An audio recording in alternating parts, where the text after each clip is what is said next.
Episode 45, Chapter 42.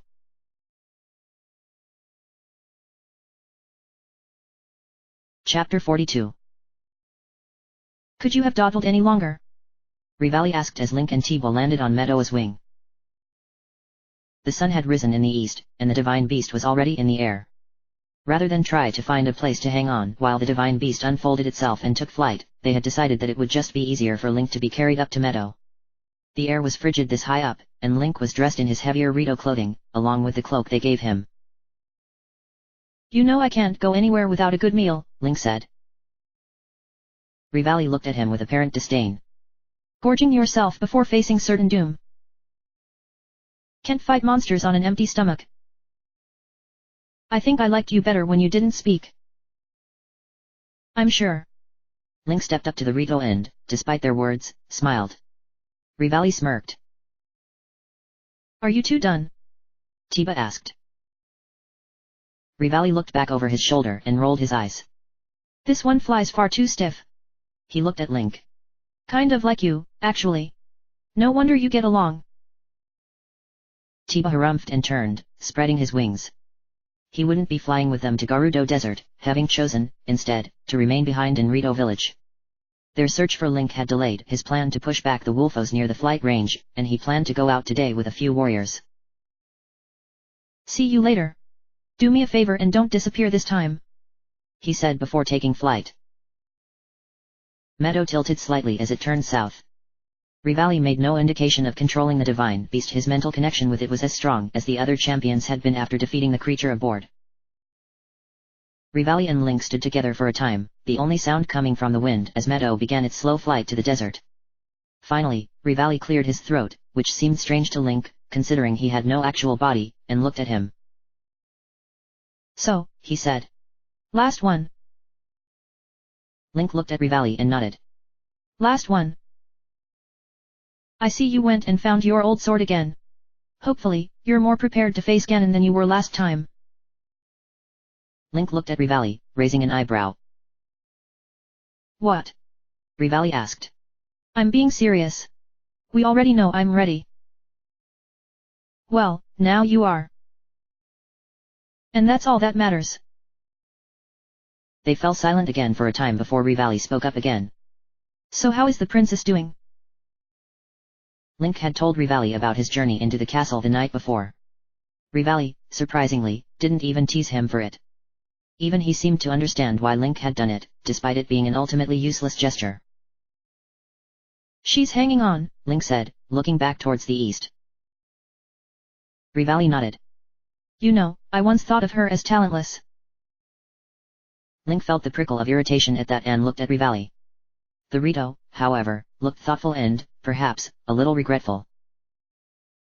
If I had known what was going to happen, and what she would do, well, I was mistaken in my estimation of her. Link relaxed some. I think she was stronger than any of us, in the end. Ironic, isn't it? Rivali crossed his wings, tapping one of his fingers thoughtfully. We all had our special abilities and weapons. We all wondered if the goddess would eventually deem her worthy. And well, here we are. Link narrowed his eyes slightly. He could faintly recall something. It was at the edges of his memory. Even without her power, we wouldn't have gotten anywhere without her. She was the expert on the divine beasts. The whole reason Meadow ever flew after it was dug up was because of her. True. Though I wonder if we would have been better off without the divine beasts. No, Link said. Ganon still would have had the guardians. At least, we can use the divine beasts now. Yeah, but then we wouldn't have been relying on them as much, Rivali said. We could have fought back against the guardians. Maybe, but... Link hesitated and then shook his head. No. Ganon would have still won. None of us were prepared for him to take over the guardians. And are you now? Link looked at Rivali with some surprise. But he brought up a good point. The guardians were strong and numerous. Even with Robbie's weaponry and an army behind him, could they defeat the guardians if Ganon gained complete control over them again? He hoped that Pure Oz research would turn something up. The Sheikah are working on that, he said, finally. Because they were so helpful last time. We all made mistakes. Rivali didn't respond, simply gazing out at the land as it passed underneath. Link remained by his side for a time before stepping away and sitting down with his back against one of the pillars near the wing's edge, where he could look over and see their passage. It would take a while to reach the desert. Roughly 5 to 6 hours, according to Rivali's estimation. Which was, of course, far shorter a time period than it would have taken Link by foot, or even riding on the back of one of the Rito. Meadow did not move extremely fast, a horse could gallop slightly faster, but it could fly without stopping to rest and without regard to the contours of the land. He found himself wishing he could speak to Zelda again, or even to just be able to air his thoughts aloud as he had been doing so often lately, but he didn't feel comfortable doing so while Rivali was near. So, he removed his Sheikah slate and opened up the gallery, gazing down at the photographs. Link found the one taken at the Sand Seal race or a race. He had a vague idea of what had followed that event, based on his thoughts on that day and the memory he had of the evening spent with Rivali, Urbosa, and Daruk following the Champion Festival at the beginning of the summer that year. He and Zelda had traveled back to the castle after spending a long time in the desert and the king had thrown his false celebration. But what happened between that? Or after? The Sheikah slate held few answers for him. There were a number of photographs following the one taken at the race, but none of them seemed to trigger his memories at the moment. Her diary, likewise, held only vague answers for his memories at the moment. So, he focused on something else. What he had felt earlier when speaking with Rivali. Something about what he had said had triggered something in Link's memory. He had learned to listen to those subtle cues in his subconscious. We all had our abilities and weapons. He closed his eyes, chasing the memory in his mind. He reached for the faint familiar feeling, pressing against the mental barrier that kept his memories locked away. Finally, as he strained to recall whatever it was that he sought, the barrier broke. Sensations, feelings, and words rushed in. He remembered.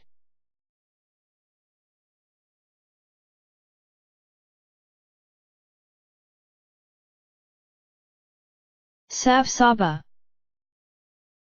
Link jerked awake at the voice, thrashing to get out from his bed covers.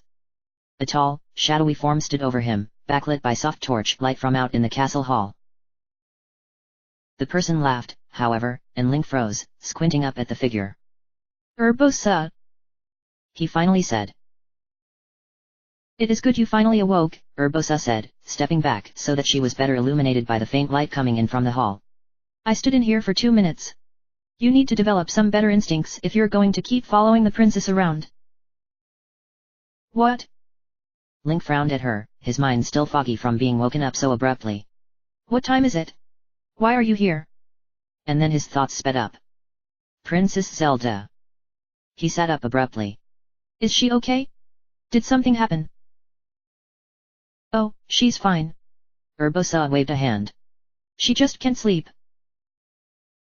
Link was still confused. Then? Why wake me? Urbosa snorted. Because she would like to speak with you. Why else? Vo. Now. No, tomorrow over supper, she said, voice growing sharp.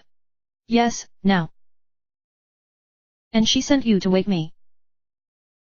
Urbosa placed her hands on her hips, staring at Link. Honestly, you would think a knight would be more responsive to a beautiful princess's summons. Link hesitated for just another moment before silently acknowledging that Urbosa was right.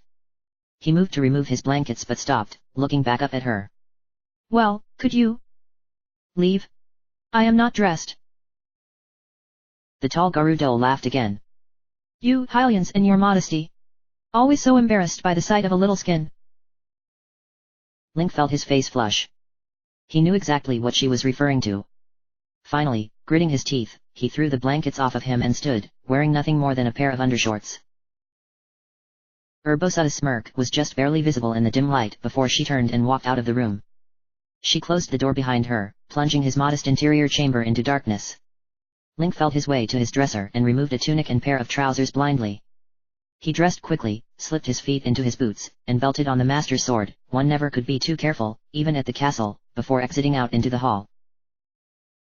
Urbosa still stood just outside in the hall, arms crossed. When Link stepped out, she looked at him critically for a moment before nodding and turning. She walked down the hall with long strides, and Link had to hurry to keep up. Damn the Gerudo and their long legs. You know, I am proud of you, Urbosa said after a few moments of walking. Her voice seemed too loud in the otherwise quiet hall. What time was it? Why is that?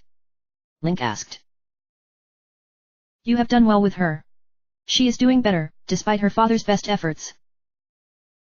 Link felt a stab of concern at that. Speaking in such a way about the king in his very own castle was dangerous. It wasn't that he was a particularly vengeful man, but he was stern, and Urbosa was his guest, just as Link was his knight. He knew what Urbosa referred to, however, the Champions Festival that they'd held 2 days prior. Princess Zelda had been quiet and reserved ever since, spending an alarming amount of time up in her tower. She hadn't spoken much to Link in that time, either, which was part of the reason Urbosa still remained. The other champions had already departed, but Urbosa remained for an extra few days, spending much of her time in the tower with the princess. When Link didn't respond, Urbosa looked down at him with a smirk. It isn't just her. I notice that you seem to be more relaxed now, too. We're back at the castle, Link said, slightly more defensively than necessary. There are fewer dangers here, and more guards. Urbosa snorted. Oh, don't pretend you don't know what I mean. Link did know what she meant, but he didn't feel much like talking about it with her. He did feel more relaxed around other people since the desert. Since he had spoken with the princess about his burden. It wasn't a dramatic difference for him, the burden remained just as it had before, but having even one person to share it with helped. The Gerudo woman sighed again. Both of you are exactly alike. Very. Link looked up at her, eyebrow raised. What does that mean? Children, Urbosa said. He pursed his lips. They walked in silence for a time until Urbosa led him to a door that led out to one of the castle gardens. Link frowned when Urbosa stopped at the door, motioning for him to go out. Go on. She wants to talk to you. Link felt his pulse quicken at the words, and he stepped outside. Urbosa closed the door to the garden behind him. The garden was one of the more secluded locations in the castle grounds. Surrounded on one side by the rock that made up the mountain that the castle had been built into and a castle wall on the other, the only way into the garden was by way of 2 doorways. He was surprised that the flowers within even got enough light to bloom. It took Link a moment to find Princess Zelda. The garden was not large, but it was still dark out and there were no torches here. There were, however, several blue nightshades that formed a narrow path to a pond near the back, where a small statue of Hylia stood. The princess sat on a stone bench, looking down towards her hands. She looked up when Link approached, eyes widening. She stood up quickly. Oh, no, I'm sorry. I told her not to wake you. Honestly, she told me that she was just stepping inside to fetch us something to drink. Link paused, confused. Princess, it's all right. But if you would rather me not be here. No. She blurted, and then looked embarrassed. No, it's quite all right. You can stay. After a moment, she sat back down and motioned for Link to sit next to her on the bench. Feeling oddly nervous, Link sat down, making sure to keep a respectful distance between them. What would the servants think if they were to look out of one of the windows and see the two of them out here? It wasn't something Link relished thinking about. They sat in silence for a time. Princess Zelda had her back turned away from the goddess statue, looking, instead, at the field of flowers. The nightshades cast a soft blue hue, illuminating her expression. She seemed anxious. Princess, he said. She looked up at him. Is everything all right? Her eyebrows lifted. She looked surprised at his question. Perhaps it was the fact that he had asked it at all. He forced himself to meet her eyes, despite their difference in station. Despite the fact that everything about the situation he found himself in seemed highly irregular. Perhaps inappropriate. She made a decision. He could see it in her eyes, in the set of her jaw, and the way she took a deep breath, like she always did before saying something serious. I have been avoiding you. What? Since the Champions Festival. I know that I shouldn't have been, of course, but I have been. Where had that come from? It was true that Link had seen less of her since the festival, but it had only been 2 days. He had been maintaining his normal duties, including taking watches at her door at times, but the situation at the castle had not necessitated his constant presence, as was required while traveling. He had even spent some time with his family. I apologize, Princess Zelda continued. In truth, with the Champions Festival, well, I hadn't much of a desire to spend time with anyone. And I do still, at times, find myself intimidated. Link felt a surge of alarm.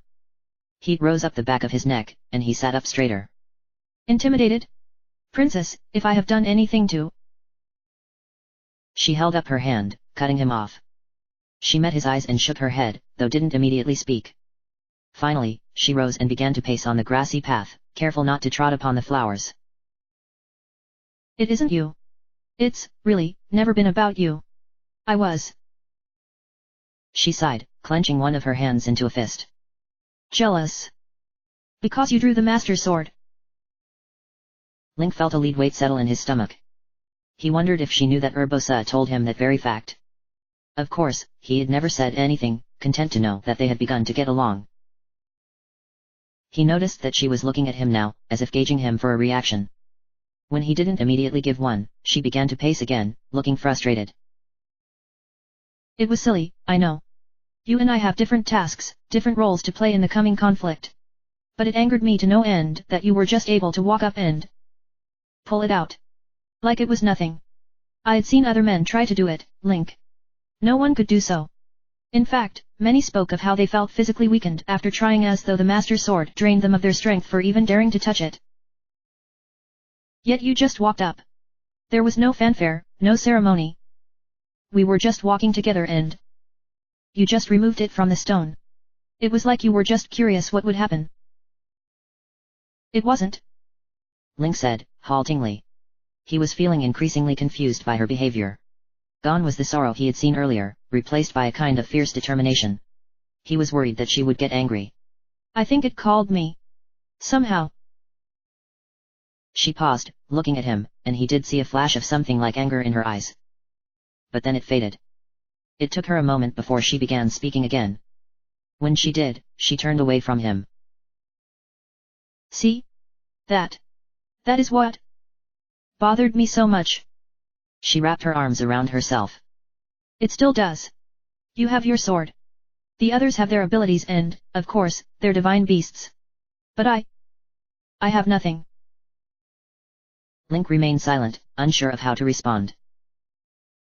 When my mother died, I thought that the worst part of it would be the inability to see or speak to her again. Shouldn't that be the worst part of losing a parent? Being unable to be around them anymore. It was as if icy fingers had reached into Link's chest and wrapped themselves around his heart. Everything grew still. Silent. He gripped his trousers in tight fists. He could hear her breathing, see the way her shoulders rose and fall with every inhale and exhale. But at times, it feels as though I was never even allowed to mourn my mother properly. No, because then more of the fortune teller's predictions started coming true, and the signs of Calamity Ganon's return grew more apparent. And, suddenly, the worst part of her death was not the loss of a mother, but the loss of a teacher. Someone who could have taught me how to harness the royal family's sealing power. Perhaps even someone worthier than I to fight against the calamity. She grew silent again. Link remained on the bench, feeling helpless. What could he say to comfort her? To ease her pain? He began. She stiffened slightly at his voice, glancing over her shoulder. I don't know if I ever truly had the chance to mourn my mother either. She turned, frowning, but didn't interrupt him. Link sighed softly. It's just she passed away so shortly before I drew the sword. My father hadn't even come back from putting the household in order. I had only just recently returned myself.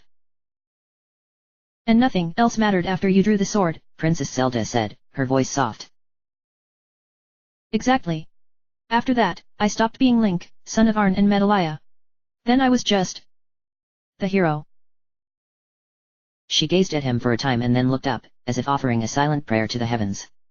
When she looked back down at him, her expression had firmed. I have devoted my entire life to awakening these powers. You've seen me, you know what I must do each day in order to fulfill my role. I have done these things since I was a child, and I will continue to do them until the goddess deems me worthy. Her eyes slid past Link to look at the statue of Hylia. If she deems me worthy, I believe she will, Link said, looking at her. She met his eyes, considering. She came to her decision and walked over, sitting back on the bench next to him. I want to ask you something. Of course, Princess. You are my personal knight. Assigned to me by my father. By his order, you will go with me wherever I go, protect me with your shield, and should the need arise, lay down your life in order to save mine. These are the oaths that you swore. Link nodded. He could remember the day all too well. You are all of these things because my father commanded it. You were also chosen by the Master Sword, and are, therefore, the champion of Hyrule. Yes. I want to ask you to be something else. Something, perhaps, far less important than either of those other titles, yet infinitely more important to me. Link met her eyes, feeling both excited and nervous. What could be more important to her than his place as champion? His heart beat rapidly within his chest. His hands felt sweaty. I want you to be my friend, she said, holding his gaze. He opened his mouth but found that he didn't know what words he could say. In truth, he had thought they were already on the path to that. His father spoke of his friendship with the king, albeit with the respectful boundaries dictated by propriety, and Link assumed that, following the desert, he and the princess would have the same. However, seeing her eyes now, he realized that this was not what she was asking of him. I know that this is an odd request, she said after a few moments of silence. But I will not presume friendship with you, Sir Link, nor all that it would entail. All that it would entail? He thought, slightly incredulously. She was still looking at him, waiting for an answer. Of course, Princess, I would be your friend, Link said, voice hesitant. She didn't look convinced. I know that it was not all that long ago that we were on less than pleasant terms with each other. But I asked you to forgive me and you seemed sincere in your acceptance. So, I would hope the mistakes of the past no longer stand between us. Link felt himself beginning to smile. He almost started chuckling. This was, by far, the oddest conversation that he thought he had had with her, and she had recently taken to speaking of her studies and experiments to him. I'm being serious, she said, frowning. Perhaps you are perfectly capable of making friends with whoever you meet, but... Princess, I am not able to do anything of the sort, he said. Then he flushed, realizing that he had cut her off. I'm sorry, I shouldn't have. She shook her head quickly, and he fell silent. If we're going to be friends, then that needs to change. What does? The hesitance, the deference, the titles. Her eyes widened. From now on, I want no more titles between us. Your Highness, I am not certain if I can. Zelda. My name is just Zelda. When we are traveling together or when we are in private, I just want to be Zelda. Will you please do that for me? She paused and then added, Link. The impropriety of it raged within him. No titles? No deference? What she was asking him wasn't just odd, it was outrageous. He could be severely punished for half of what had already transpired this night. This request was too much. Yet. I guess we are the same, you and I. She had a facade, just as he did. The royal princess. Stern, unapproachable, faithful to a fault. Always focused on the future, but unafraid. She, too, played the role that others around her needed to see. They were the same. He looked at her. Her eyes held such hope. They pled with him, and he couldn't help but to imagine what things must have been like for her growing up. Not even just a princess, but someone who was supposed to be far greater. Always surrounded by priests and scholars. Spending every morning and evening in prayer. And she felt that she could be honest with him. She didn't want to wear that mask around him. Zelda. The word carried with it the weight of impropriety, but also friendship. A bond between them. A Link. Zelda looked at him, tilting her head slightly in confusion. What? Our names, they are a link between us. We're linked by our names. He tried to smile, but it was bad. It was so very bad. He regretted every single word that had come out of his mouth. Zelda's eyebrows rose, and her mouth opened in a small O. There was silence for several precious seconds. Link actually wondered if he could run. Just go back to his room and forget this moment ever happened. But then she laughed. It was actually more of a giggle. Her cheeks turned pink, and she covered her mouth, but she giggled nonetheless. Link felt his own cheeks burning. That was, she said, as she caught her breath. That was truly, spectacularly, terrible. But she grinned at him, and Link felt himself grinning back. You should be ashamed of yourself. Oh, I am, he said, but he no longer felt it. He had never seen her laugh like that and found that he very much so wanted to see it again. She met his eyes, cheeks still pink after her giggling. Thank you, Link. After the last few days, I needed this. Of course, Prink, he stopped himself as she raised an eyebrow. Zelda. She smiled in satisfaction.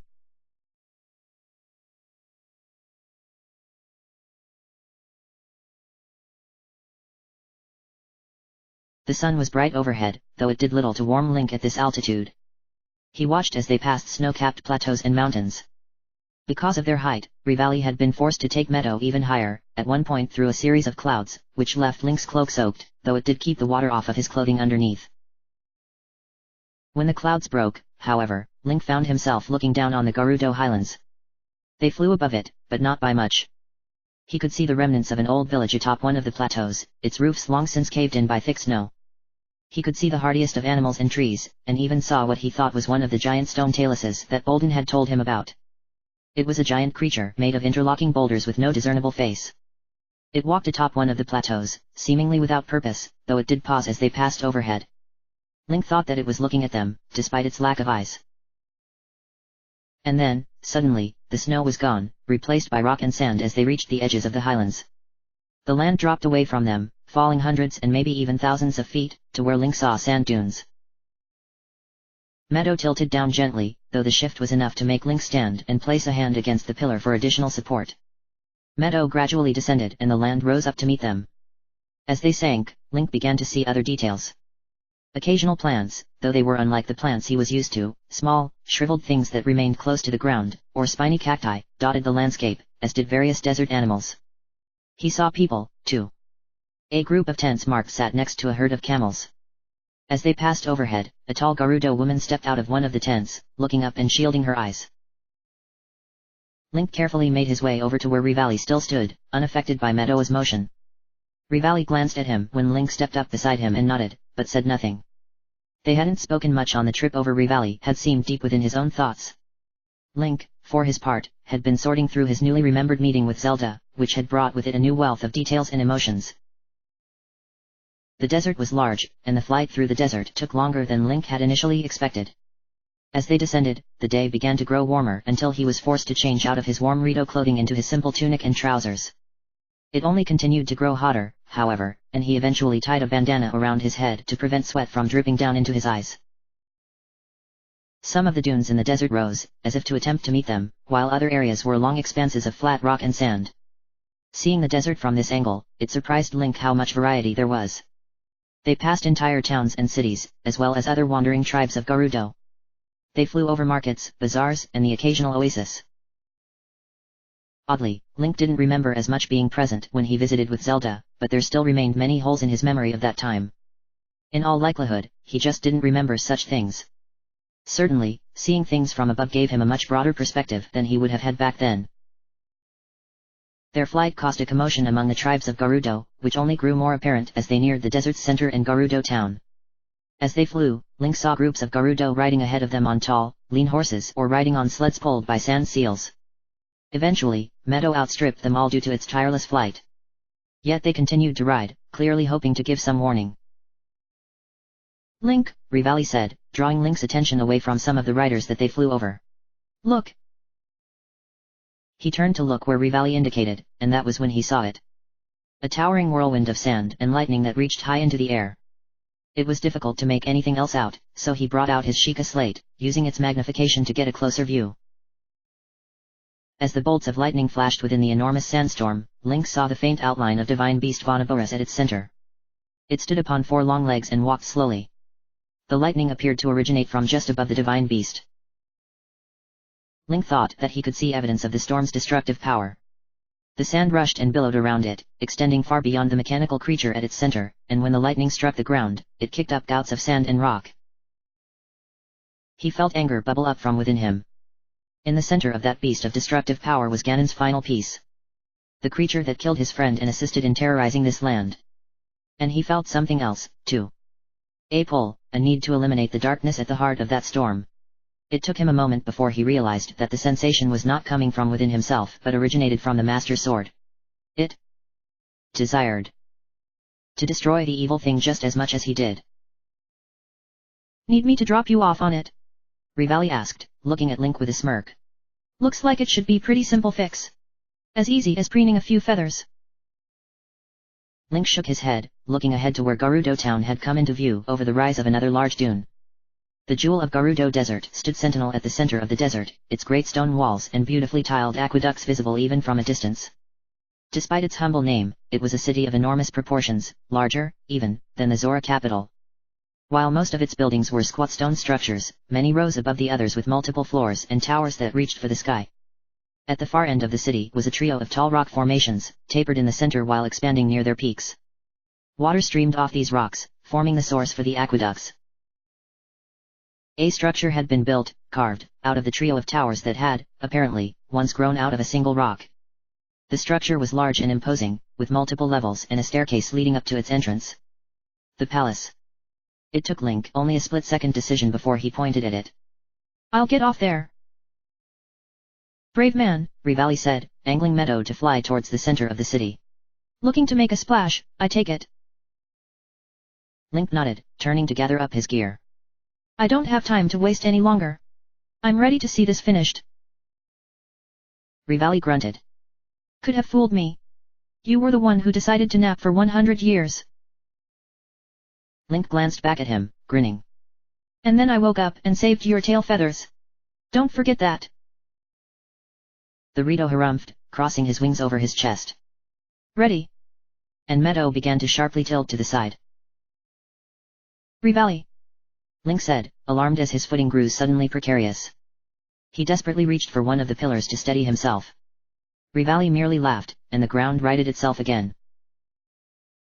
Underneath, the entire city appeared to have emerged from their homes to observe the giant winged divine beast as it flew straight for the palace. Link saw a disconcerting number of them wielding swords and spears. Hopefully, this isn't a terrible mistake, he mused as he prepared his paraglider. It probably was. Link, Rivali said from behind him, and Link looked over his shoulder. Rivali gazed at him for a moment before nodding. Good luck. Meadow and I will be ready to take on Ganon when you return. I'll see you soon, Link said before turning and stepping off Meadow. He opened up his paraglider, which felt somewhat awkward considering the gear attached to his back, but it held his weight as effectively as always. However, as soon as he stepped off Meadow, he found himself caught in its wake, and it was all he could do to hang on to the paraglider as he was buffeted in all directions by wind. Below, the Gerudo guards began to yell, pointing their spears. Several of them ran inside. Link wrestled to gain control over the paraglider, but the momentum from his flight combined with a surprisingly strong wind carried him right towards the upper floor of the palace, rather than the courtyard out front, which is where he had intended on landing. Swearing loudly, his foot caught the edge of the upper floor's edge, and for a moment, he hung there precariously, still holding his paraglider for dear life. And then another gust of wind caught the glider and pushed him forward, onto solid ground. Overhead, Meadow turned and rose into the air, heading back north. Below, the guards yelled in the local language, and Link knew right away that he had made a major mistake.